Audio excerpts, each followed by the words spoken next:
ശ്രദ്ധിക്കണം. അമൽ ചെയ്തു കൂട്ടലല്ല മുഖ്യം. ചെയ്തു കൂട്ടുന്നതായ അമലുകൾ ഫസാദായി പോകാതിരിക്കാനുള്ളതായ ശ്രദ്ധ നമ്മുടെ കൂടെ ഉണ്ടാവണമെന്നതാണ്. അള്ളാഹുമായുള്ള ബന്ധം മുമ്പുള്ള ബന്ധമല്ല ഉംറ കഴിഞ്ഞാൽ ഉണ്ടാവേണ്ടത്, മുമ്പുള്ള ബന്ധമല്ല ഹജ്ജ് കഴിഞ്ഞാൽ ഉണ്ടാവേണ്ടത്, മുമ്പുള്ള ബന്ധമല്ല മദീന മക്ക ഈ പുണ്യഭൂമിയിലേക്ക് എത്തിക്കഴിഞ്ഞാൽ ഉണ്ടാവേണ്ടത്. കാരണം ഈ ഭൂമി ലോകത്തോട് പഠിപ്പിക്കുന്ന പാഠങ്ങൾ അതിൽ കൂടി ആ ഭൂമിയിലൂടെ ഇറങ്ങിയതായ ഗ്രന്ഥത്തിലൂടെ, ആ ഭൂമിയിലൂടെ ഇറങ്ങിയതായ ഹദീസിലൂടെ, ആ ഭൂമിയിലൂടെ അള്ളാഹു സുബ്ഹാനഹു വ തആല നിയോഗിച്ചതായ റസൂലിലൂടെ, ആ ഭൂമിയിൽ ജീവിച്ച സലഫ് സാലിഹീങ്ങളുടെ ജീവിതത്തിലൂടെ അവിടേക്കാണ് നിങ്ങൾ വന്നിട്ടുള്ളത്. സുബ്ഹാനല്ലാഹ്, കാലിക്കറ്റല്ല ഇത്, തിരുവനന്തപുരമല്ല ഇത്, മലപ്പുറം ജില്ലയല്ല ഇത്. പിന്നെയോ റസൂലുള്ളാഹി സ്വല്ലല്ലാഹു അലൈഹി വസല്ലമിന് വേണ്ടി ഹിജ്റ വരാൻ റബ്ബ് സെലക്ട് ചെയ്ത ഭൂമിയാണ്. അസാധാരണ ഭൂമി, സാധാരണ ഭൂമിയല്ല. ഈ ഭൂമിയിലേക്ക് റസൂലുള്ളാഹി സ്വല്ലല്ലാഹു അലൈഹി വസല്ലം പണ്ടൊരു കാലഘട്ടത്തിൽ 1433 വർഷം മുമ്പുള്ള ഒരു റബീഉൽ അവ്വൽ മാസത്തിൽ റസൂലുള്ളാഹി സ്വല്ലല്ലാഹു അലൈഹി വസല്ലമിന് അവരുടെ ജന്മഭൂമിയായ, അവരുടെ സ്വദേശമായ, അവരുടെ നാട്ടുകാർ, വീട്ടുകാർ, കൂട്ടുകാർ, സമ്പത്ത് എല്ലാമുള്ള സ്ഥലമായ അള്ളാഹുവിൻ്റെ അള്ളാഹു സുബ്ഹാനഹു വ തആല സൃഷ്ടിച്ച ഭൂമിയിലെ ഏറ്റവും ശ്രേഷ്ഠതയുള്ള ഭൂമിയായ ആ മക്കയോട് വിട വാങ്ങേണ്ടി വന്നത് 1433 വർഷം മുമ്പായിരുന്നു. എന്തിനു വേണ്ടിയാണ്? നിങ്ങളെ എന്നെ ഈ പ്രസ്ഥാനത്തിലുള്ള മെമ്പർമാരാക്കി മാറ്റാൻ വേണ്ടിയാണ്. അവരുടെ ആ വരവേൽപ്പുണ്ടായിട്ടില്ലെങ്കിൽ ഞാനും നിങ്ങളും ഈ മതത്തിൻ്റെ മെമ്പറായി മാറുകയില്ലായിരുന്നേനെ. അവർ ഈ മതത്തിൻ്റെ നിലനിൽപ്പിന് വേണ്ടി, ഇത് പ്രചരിപ്പിക്കാൻ വേണ്ടി, ഇത് ലോകവ്യാപകമാക്കാൻ വേണ്ടി, ഈ മതത്തിൻ്റെ പ്രസ്ഥാനത്തിൻ്റെ, ഈ ആദർശത്തിൻ്റെ, തൗഹീദിൻ്റെ വിജയ പതാക മദീനയിലൂടെ പറപ്പിക്കാൻ വേണ്ടിയാണ് റസൂലുള്ളാഹി സ്വല്ലല്ലാഹു അലൈഹി വസല്ലം 1433 വർഷം മുമ്പ് അവിടെ നിന്ന് വരുമ്പോൾ കരഞ്ഞു വന്ന വാർത്ത അറിയാത്തവർ നിങ്ങളുടെ കൂടെ ഉണ്ടായിരിക്കുകയില്ല. സ്വദേശം ഒഴിവാക്കുമ്പോൾ കരയാതിരിക്കൂലല്ലോ. മക്കേ ഇന്നി ആലമു, അള്ളാനെ തന്നെയാണ് എനക്ക് സത്യമായിട്ട് അറിയാം. എന്ത്? അന്നക്കി അഹബ്ബു അർദില്ലാഹി ഇലല്ലാഹ്, അള്ളാഹിൻ്റെ ഭൂമിയിൽ അള്ളാഹുവിലേക്ക് ഏറ്റവും സ്നേഹമുള്ള ഭൂമിയാണ് നീ എന്നത് എനക്കറിയാം മക്കേ. ഇത് പറഞ്ഞ് കരഞ്ഞുകൊണ്ടാണ് റസൂലുള്ളാഹി അവിടുന്ന് പുറപ്പെടുന്നത് 1433 വർഷങ്ങൾക്ക് മുമ്പ്. സുബ്ഹാനല്ലാഹ്. ആ പുറപ്പെടുന്ന വേളയിൽ റസൂലുള്ളാഹി സ്വല്ലല്ലാഹു അലൈഹി വസല്ലമിൻ്റെ ഹൃദയത്തിൽ നിന്നിട്ടുള്ള തേട്ടം എന്തായിരുന്നു? റബ്ബി അദ്ഖിൽനീ മുദ്ഖല സിദ്ഖിൻ വഅഖ്രിജ്നീ മുഖ്റജ സിദ്ഖിൻ വജഅൽ ലീ മിൻ ലദുൻക സുൽത്താനൻ നസീറാ. നല്ല കടക്കൽ കടക്കാൻ, നല്ല പുറപ്പെടാൻ, സിദ്ഖിൻ്റെ, സത്യസന്ധതയുടെ, ഉയർച്ചയുടെ, വിജയത്തിൻ്റെ ആ ഉയർന്ന സ്റ്റാൻഡേർഡിലേക്ക് മുസ്ലിങ്ങൾ എത്തേണ്ടതായ, ആ ചുറ്റുപാടിലേക്ക് അവരെ നയിക്കേണ്ടതായ പുറപ്പാടും ആ കടക്കലുമായിരിക്കണം. ഈ പുറപ്പാടും ഈ കടക്കലും ഈ പ്രാർത്ഥന അവിടെ അറിഞ്ഞ സൂറത്താകുന്ന സൂറത്തു അൽ ഇസ്രായിലൂടെയാണ് റസൂലുള്ളാഹി ഇത് നമ്മെ അറിയിക്കുന്നത്. റസൂൽ അത് പറയുകയും ചെയ്തു പുറപ്പെട്ടപ്പോൾ. അങ്ങനെ പുറപ്പെട്ട റസൂലിൻ്റെ പ്രാർത്ഥനയിൽ എന്തുണ്ട്? നല്ല കടക്കൽ. എവിടേക്കാണ്? എൻ്റെ കൂടെ അല്ലേ നിങ്ങൾ? എവിടേക്കാണ് കടക്കാൻ പോകുന്നത്? എവിടേക്കാണ്? സിദ്ഖിൻ്റെ കടക്കൽ എന്നെ നീ കടത്തണം. എവിടെയാണ് കടന്നത്? റസൂൽ വന്നത് എവിടേക്കാണ്? എൻ്റെ കൂടെ അല്ലേ നിങ്ങൾ? മദീനയിലേക്ക്. നിങ്ങളിരിക്കുന്ന മദീനയിലേക്ക്. ഖുർആനിലൂടെ പറഞ്ഞ പ്രാർത്ഥനയിൽ പറഞ്ഞ ആ പ്രാർത്ഥനയിൽ ഉൾക്കൊള്ളുന്ന നല്ല കടത്തം കടക്കാനുള്ള നല്ല നാട്ടിലേക്ക്, തയ്യിബ, ശുദ്ധിയുള്ള നാട്ടിലേക്ക്. അവിടെയാണ് നിങ്ങൾ ഇപ്പോൾ ഇരിക്കുന്നത്. ഇപ്പോൾ മനസ്സിലായില്ലേ നിങ്ങൾ എവിടെ ഇരിക്കുന്നു? ഖുർആനിലൂടെ അള്ളാഹു പ്രാർത്ഥിക്കാൻ കൽപ്പിച്ച പ്രാർത്ഥന, അത് പ്രാർത്ഥനയായിട്ട് റസൂലുള്ളാഹി സ്വല്ലല്ലാഹു അലൈഹി വസല്ലം പുറപ്പെടുമ്പോൾ പ്രാർത്ഥിക്കുകയും ചെയ്തു. നല്ല കടക്കൽ കടക്കണം പോയാൽ. എവിടേക്ക്? നല്ല നാട്ടിലേക്ക്. അതാണ് റസൂലുള്ളാഹി സ്വല്ലല്ലാഹു അലൈഹി വസല്ലം പറയാൻ കാരണം. അള്ളാഹു പേര് വെച്ചതായിട്ട് ഹാദിഹി താബ, അല്ല വെച്ച പേരാണ് താബ. ഇത് താബയാണ്, ശുദ്ധിയുള്ള ഭൂമിയാണ്. ഹാദിഹി തൈബ, തൈബ താബ രണ്ടു വരെ അർത്ഥമാണ്. മാ ബൈന ലാബതൈഹ, ഇത് രണ്ടിൻ്റെ ഇടയിലുള്ള സ്ഥലം അത് ഹറമുൻ, പവിത്രതയുള്ളതായ ഭൂമിയാണ്. അല്ല, നിങ്ങൾ വരുമ്പോൾ കണ്ടില്ലേ വലിയ ബോർഡ്? നിങ്ങൾ ശ്രദ്ധിച്ച് കാണും.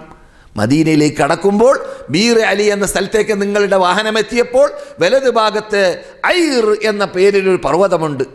നീളത്തിൽ ഇങ്ങനെ ഒരു ഒട്ടകത്തിൻ്റെ പൂഞ്ഞ പൊങ്ങി നിൽക്കും പോലെ ആ ശൈലിയിൽ നിൽക്കുന്ന ഒരു പർവ്വതം.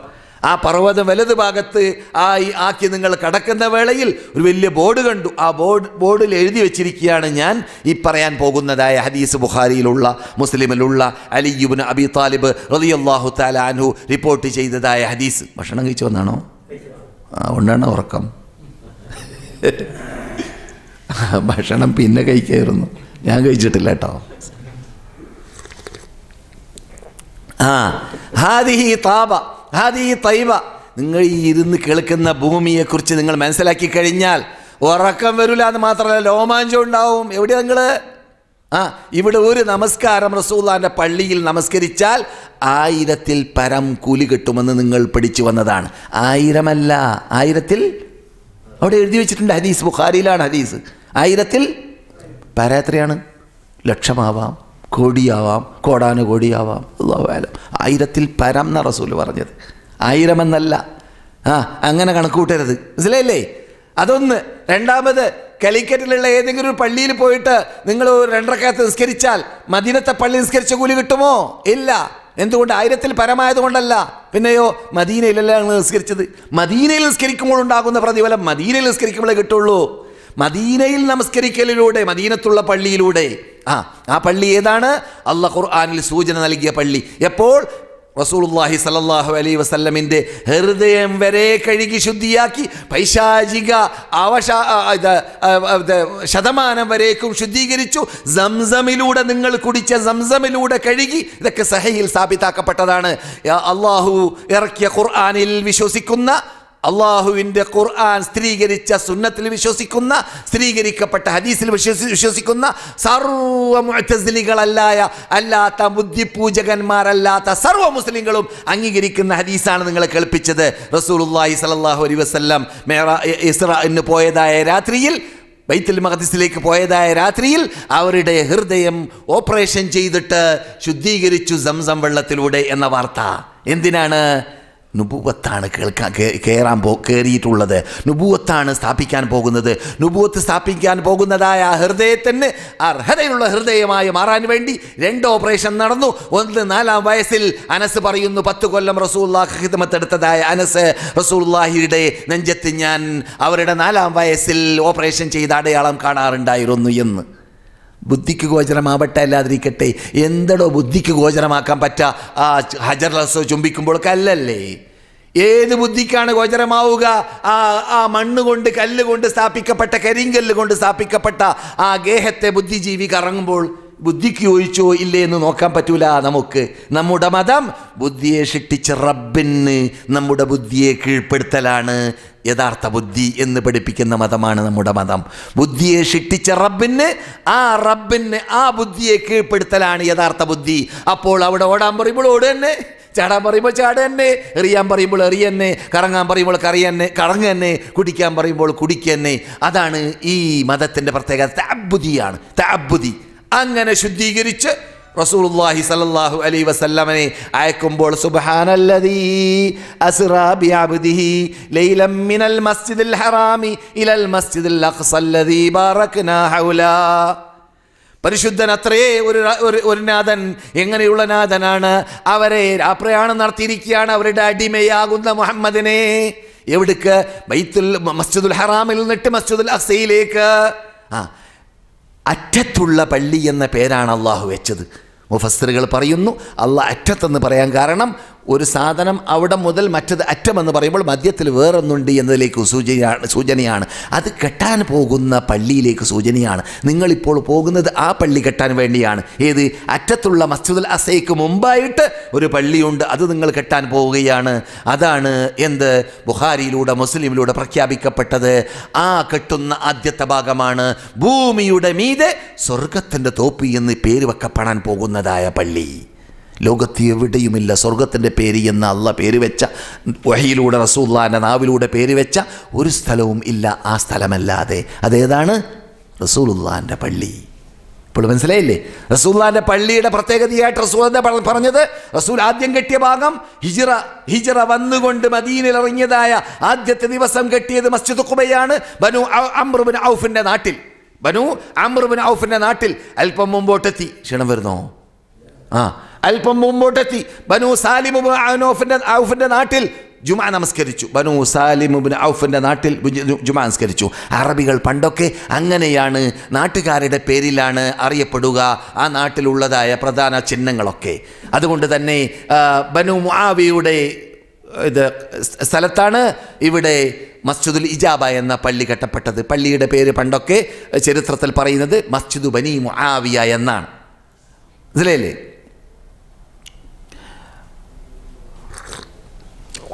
ബനു സായിദക്കാരുടെ പള്ളി, ബനു സായിദ ഗോത്രക്കാർ താമസിച്ച സ്ഥലത്താണ്. ആ പള്ളിയുള്ള സ്ഥലത്താണ് റസൂലുള്ളാഹി വഫാത്തായ ശേഷം അബൂബക്കർ സിദ്ദീഖിന് ബൈഅത്ത് നടന്നത്. ബനു സായിദയുടെ പള്ളി, ബനു സലമയുടെ പള്ളി, അതാണ് മസ്ജിദുൽ ഖിബ്ലത്തൈൻ. അവിടെയാണ് ഖിബില മാറിയതായ സംഭവം നടന്നത്. റസൂലുള്ളാഹി ഖിബില മാറ്റി എന്ന വാർത്ത കേട്ട ശേഷം അവിടെ ചെന്നതായ ആ നാട്ടുകാരൻ അവിടെ എത്തിയപ്പോൾ വിളിച്ചു പറഞ്ഞപ്പോൾ നമസ്കാരം മധ്യേ മാറിയത് കൊണ്ട് ബനു സലമ പള്ളി, ബനു സായിദ പള്ളി, ബനു അംർ ഇബ്നു ഔഫിൻ്റെ പള്ളി മസ്ജിദ് ഖുബ, ബനു സാലിമിൻ്റെ നാട്ടിലുള്ളതായ പള്ളി ഇപ്പോഴുള്ള മസ്ജിദ് ജുമാ, അതുപോലെ ബനു നജ്ജാറിൻ്റെ പള്ളി, അതാണ് മസ്ജിദുൻ നബവി. ബനു നജ്ജാറിൻ്റെ പള്ളി അതാണ് മസ്ജിദുൻ നബവി. ബനു നജ്ജാർ ഗോത്രക്കാർ താമസിച്ച സ്ഥലമാണ്. റസൂലുള്ളാഹിൻ്റെ കുടുംബക്കാർ, അവിടെയാണ് റസൂലുള്ളാഹി കാശ് കൊടുത്ത് വിലക്ക് വാങ്ങിയത് ആ സ്ഥലത്തെ. ആ നാട്ടുകാരിൽ നിന്നിട്ടുള്ള 2 അനാഥ കുട്ടികളിൽ നിന്നിട്ട് കാശ് കൊടുത്തിട്ട് വിലക്ക് വാങ്ങി കളച്ച് ശുദ്ധീകരിച്ചിട്ട് അവിടെയാണ് സ്ഥാപിക്കുന്നത് ഏത് ഇസ്ലാമിൻ്റെ 2ാമത്തെ പള്ളി. ഏത് വിഷയത്തിൽ? സ്റ്റാൻഡേർഡിൽ. ആദ്യത്തെ പള്ളി കഅബം, 2ാമത്തെ പള്ളി അതാണ് മസ്ജിദുൻ നബവി. അതുകൊണ്ടാണ് റസൂലുള്ളാഹിനോട് ഇറങ്ങാൻ പറഞ്ഞപ്പോൾ ഇറങ്ങാത്തത്. വഴിമധ്യേ ഖുബാ പള്ളി മുതൽ റസൂലുള്ളാഹി കെട്ടിയ പള്ളിയുള്ള സ്ഥലം വരേക്കും റസൂലുള്ളാഹിയുടെ വാഹനമാകുന്ന അൽ ഖസ്വാഇന്റെ മീതെ കയറി വരുമ്പോൾ മദീനയിൽ മുൻകൂട്ടി വിശ്വസിച്ച് കഴിഞ്ഞവരായ അൻസാറി നേതാക്കൾ അവിടെ സ്വീകരണ ഹാളുകൾ ഉണ്ടാക്കി എല്ലാ സൗകര്യങ്ങളും ചെയ്തു വെച്ചിട്ട് ഇവിടെ ഇറങ്ങൂ എന്ന് പറഞ്ഞപ്പോൾ ബുഖാരിയിലും മറ്റും നിങ്ങൾ പഠിച്ചു, വഅദ് കേട്ടു. എന്ത്? ദഊഹാ ഫഇന്നഹാ മഅ്മൂറാ, വിട്ടേക്കൂ സഹാബാക്കളെ. എന്തിനെ? ഞാൻ കയറിയ വാഹനത്തിൻ്റെ കടിഞ്ഞാണിനെ. എന്തുകൊണ്ട്? അതിന് ഓർഡർ നൽകപ്പെട്ട സ്ഥലത്ത് മാത്രമാണ് അത് മുട്ടുകുത്തുക. അവിടെയാണ് ഞാൻ ഇറങ്ങുക. എൻ്റെ ഇഷ്ടാനുസരണം ഞാൻ വന്നതല്ലല്ലോ, അള്ളാഹിൻ്റെ കൽപ്പന അനുസരിച്ചിട്ടാണല്ലോ ഞാൻ വന്നത്. ഞാൻ ഇവിടെ വന്നത് സൗകര്യം എവിടെ, വെള്ളം എവിടെ, തോട്ടം എവിടെ, ഈത്തപ്പഴം എവിടെ എന്ന് തന്നയിച്ചു കൊണ്ടല്ലോ, മറിച്ച് ഞാൻ വന്നത് ഞാൻ വന്ന നാട്ടിൽ നിൽക്കുന്ന കാബയോട് അതിനോട് തൊട്ട് നിൽക്കുന്ന വേറൊരു സ്റ്റാൻഡേർഡിൽ, ഉയർന്ന സ്റ്റാൻഡേർഡുള്ള ഒരു പള്ളി നിർമ്മിക്കേണ്ടതുണ്ട്. ആ പള്ളി എവിടെ നിർമ്മിക്കണമെന്ന് തീരുമാനിക്കേണ്ടത് ഞാൻ കയറിയ വാഹനമാണ്. ആ വാഹനം എവിടെ മുട്ടുകുത്തുന്നു അവിടെ മാത്രമേ എനക്കിറങ്ങാൻ പാടുള്ളൂ, സാധിക്കുകയുള്ളൂ എന്ന് പറയും പോലെ സല്ലല്ലാഹു അലൈഹി വസല്ലം. അതുകൊണ്ട് തന്നെ ആദ്യമായിട്ട് മദീനയിൽ സ്ഥാപിച്ചതായ ആ പള്ളിക്ക് റസൂലുള്ളാഹി സ്വല്ലല്ലാഹു അലൈഹി വസല്ലം ഇസ്ലാം പരിപൂർണമാകുന്ന നാട്ടിലുള്ള ആ പള്ളി, ഇസ്ലാം പരിപൂർണമായ നാട്ടിലുള്ള ആ പള്ളി, തൗഹീദിനോട് തൊട്ടു നിൽക്കുന്ന കർമ്മപരമായ കാര്യങ്ങൾ മുഴുവനും നിർബന്ധമാക്കപ്പെട്ട ആ പള്ളി, നിസ്കാരം നിർബന്ധമാക്കപ്പെട്ട ആ പള്ളി, നോമ്പ് നിർബന്ധമാക്കപ്പെട്ട ആ പള്ളി, ഹജ്ജ് നിർബന്ധമാക്കപ്പെട്ട ആ പള്ളി, അപ്രകാരം തന്നെ യുദ്ധം നിർബന്ധമാക്കപ്പെട്ട ആ പള്ളി, വ്യക്തി, സാമൂഹ്യ, സാമ്പത്തിക, രാഷ്ട്രീയ എന്തെല്ലാം നിയമാവലികൾ, വിധിവിലക്കുകൾ ഈ വിശുദ്ധ ഫുർഖാൻ അളീമിൽ ഇറങ്ങിയിട്ടുണ്ടോ, സൂറത്തുൽ ബഖറയിലൂടെ, ആല ഇമ്രാനിലൂടെ, സൂറത്തുൽ നിസായിലൂടെ, അപ്രകാരം തന്നെ മാഇദയിലൂടെ, അപ്രകാരം അൽ മദനിയ എന്ന പേരിൽ അറിയപ്പെടുന്ന മദീനയിൽ ഇറങ്ങിയതായ സൂക്തങ്ങളിലൂടെ അതെല്ലാം ആ പള്ളിയെ കേന്ദ്രമാക്കിയിട്ടായിരുന്നു ഇറങ്ങിയിരുന്നത്. ആ പള്ളിയിൽ തന്നെ ആയിക്കൊള്ളണമെന്നില്ല, ആ പള്ളിയെ കേന്ദ്രമാക്കി അതിൻ്റെ പരിസരത്തിലൂടെ റസൂലുള്ളാഹിന്റെ പ്രവർത്തനത്തിലൂടെ റസൂലുള്ളാഹിക്ക് അനിവാര്യമായ, സഹാബാക്കൾക്ക് അത്യാവശ്യമായ എന്തെല്ലാം വിധിവിലക്കുകളുണ്ടോ അവകളെല്ലാം ഇങ്ങനെ 23 വർഷത്തിലൂടെ ഖുർആനം ഫറഖ്നാഹു ലിതഖറഅഹു അലന്നാസി അലാ മുക്തിൻ വനസ്സൽനാഹു തൻസീലാ, ജനങ്ങൾക്ക് പഠിക്കാൻ ജനങ്ങളുടെ ആവശ്യാർത്ഥമുള്ളതായ നിയമാവലികൾ, വിധിവിലക്കുകൾ നാം ഇതാ വ്യത്യസ്തപ്പെട്ട ഘട്ടങ്ങളിലായി, വ്യത്യസ്തപ്പെട്ട കാലങ്ങളിലായി, വ്യത്യസ്തപ്പെട്ട സ്ഥലങ്ങളിലായി നിങ്ങൾക്കിതാ മദീനയിൽ ഇറങ്ങി വന്നതിന് ശേഷം നിയമാവലികളായി ഇറങ്ങുന്നത് അവിടെയുണ്ട്. അതിന് മുമ്പുള്ള പ്രവർത്തനത്തിലൂടെ വരുന്നതായ പ്രയാസത്തിലൂടെ ഉണ്ടാകുന്നതായ ആ പ്രയാസത്തെ മാറ്റിവെക്കാൻ, ക്ഷമ കൈക്കൊള്ളാൻ വേണ്ടുന്നതായ കഥകളും മുമ്പന്മാരുടെ ഹിസ്റ്ററികളും മുൻപന്മാരുടെ ചരിത്രങ്ങളും എല്ലാം എല്ലാം വരച്ചുകൊണ്ട് അല്ലാഹു സുബ്ഹാനഹു വതആല മക്കയിൽ ഇറങ്ങിയതായ ആ നീണ്ട നീണ്ട നീണ്ട പട്ടികകളും അവിടെ ഇറക്കുകയും ചെയ്തു. സുബ്ഹാനല്ലാഹ്. ഇങ്ങനെയുള്ള ഒരു അന്തരീക്ഷത്തിൽ കറങ്ങുന്ന ഹാജിയാർ അല്ലെങ്കിൽ ഉംറക്കാരൻ ഇവിടെ വന്ന് പോകുമ്പോൾ നേടേണ്ടത് എന്താണ്? യഥാർത്ഥത്തിൽ ഇവിടെ ജീവിച്ചവരുടെ ബേക്കിൽ കൂടാനുള്ളതായ മാർഗം കണ്ടെത്താനുള്ളതായ ആ പ്രസ്, ആവേശം, ആ ഉന്മേഷം. ഇന്നു മുതൽ ഞാൻ എങ്ങനെയാണ് അബൂബക്കറിന്റെ ബേക്കിൽ കൂടാൻ സാധിക്കുക സ്വർഗത്തിൽ പോകുമ്പോൾ? ഇന്നു മുതൽ ഞാൻ എങ്ങനെയാണ് ഉമർ, ഉസ്മാൻ, അലിയുടെ കൂടെ അവരുടെ ബേക്കിൽ കൂടാൻ സാധിക്കുക? അള്ളാഹിന്റെ കൽപ്പനയാണ്, നിങ്ങൾക്ക് സ്വർഗം വേണമോ മദീനയിൽ ജീവിച്ചവരുടെ ബേക്കിൽ കൂടിക്കോളീൻ. ഞാൻ പറയല്ല, നിങ്ങളുടെ മൗലവി പഠിപ്പിച്ച് കാണും വഴിയിൽ വെച്ചിട്ട്. അള്ളാഹ് എന്ത് പറഞ്ഞു?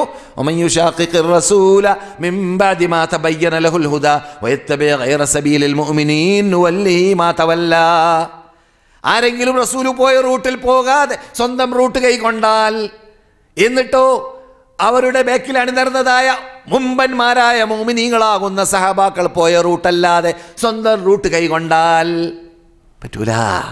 സഹാബാക്കൾ എന്ത് കാട്ടി, എങ്ങനെ 5 വക്ത് നിസ്കരിച്ചു, എങ്ങനെ സുന്നത്ത് നിർവഹിച്ചു, എങ്ങനെ വ്യക്തിജീവിതം അവരുടേത്, എങ്ങനെയാണ് അവരുടെ പർദ്ദ, അവരിൽ നിന്നിട്ടുള്ള സ്ത്രീകളുടെ പർദ്ദ, എങ്ങനെയാണ് അവർ താടി വെച്ചു, അതും നാം പഠിക്കണം.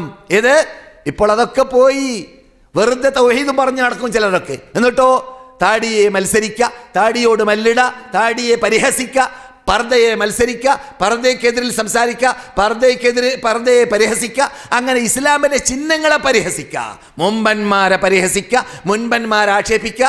ചില ഹദീസുകളിൽ കാണുന്നു, മുൻപന്മാരെ അഥവാ സലഫ് സാലിഹീങ്ങളെ ചീത്ത പറയുന്ന കാലഘട്ടം വന്നാൽ ഫർതഖിബൂ റീഹൻ ഹംറാ, ചുവന്ന കാറ്റിനെ നിങ്ങൾ പ്രതീക്ഷിച്ചു കൊള്ളുക. അഥവാ അന്ത്യനാളിനെ, ഖിയാമത്ത് നാളിനെ.